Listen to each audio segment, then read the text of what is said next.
तारीख की एक ऐसी मुतज़ाद शख्सियत जिसने आज से 150 सालों पहले ही 3 अजीम जंगों के बारे में सब कुछ लिख दिया था।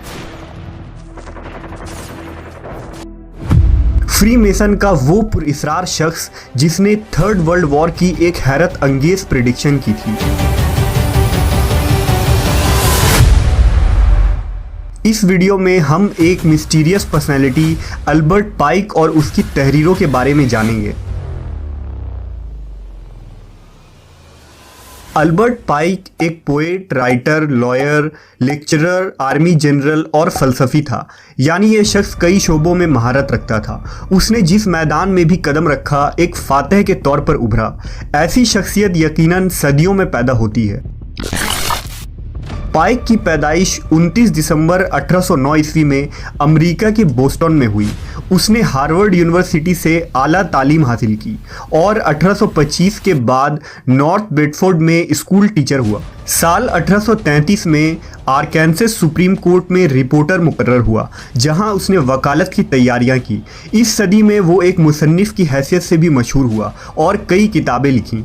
इसके बाद वो मैक्सिको अमरीकी जंग में एक मिलिट्री अफसर हुआ और नुमाया कारनामा अंजाम दिया। अल्बर्ट पाइक फ्री मैसनरी के फाउंडर में से एक था। वो एक 33 डिग्री फ्री मेसन था। जैसे मुख्तलिफ मजहबों और अदियान में दर्जा बदर्जा आलिम, औलिया, सूफी, मॉन्क या पंडित होते हैं, बिल्कुल इसी तरह शैतानी मजहब में बतरतीज इब्लीस के पुजारी होते हैं, जिसमें सबसे बड़ा दर्जा 33 डिग्री होता है। अल्बर्ट पाइक की किताब मोरल्स एंड डोगमा आज भी फ्री मैसनरी के स्टूडेंट्स को रहनुमाई के तौर पर पढ़ाई जाती है। इस किताब के पैरा में एक मजमून है जिसमें कुछ यूँ लिखा है कि कोई शक नहीं, ये लूसीफर ही है जिसके पास तमाम अनवार हैं और तमाम रोशनियां हैं। कहा जाता है कि दुनिया के मुकम्मल आबादी में सिर्फ 1% इल्यूमिनाटी है, जो कि दुनिया के अमीर तरीन लोग हैं, और ये नस्ल दर नस्ल शैतान की पूजा करते आ रहे हैं। अल्बर्ट पाइक भी एक सैटनिस्ट यानी शैतानी मजहब का पैरोकार था। वो अपने अकायद खुले आम जाहिर करता और शैतान यानी लूसीफर की पूजा किया करता था। कहते हैं कि पाइक शैतान की पूजा और पैरवी करने के बाद उस मकाम पर पहुंच चुका था कि इब्लीस ने उसे ख्वाब में आकर बहुत सारे पुरअसरार बातें बताईं।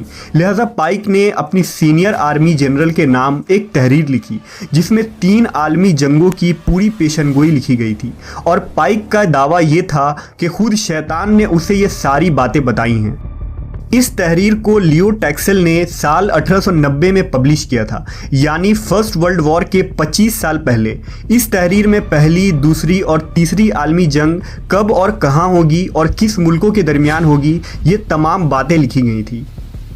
इस तहरीर को पाइक ने 1871 में लिखा था, जिसके मुताबिक फर्स्ट वर्ल्ड वॉर में रूस के ज़ार का खात्मा होगा और कम्युनिस्ट का उरूज होगा, जो यूरोप के लिए ख़तरा साबित होगा। और 45 सालों बाद फर्स्ट वर्ल्ड वॉर में पाइक की गई तमाम पेशन गोइयाँ सच साबित हुई।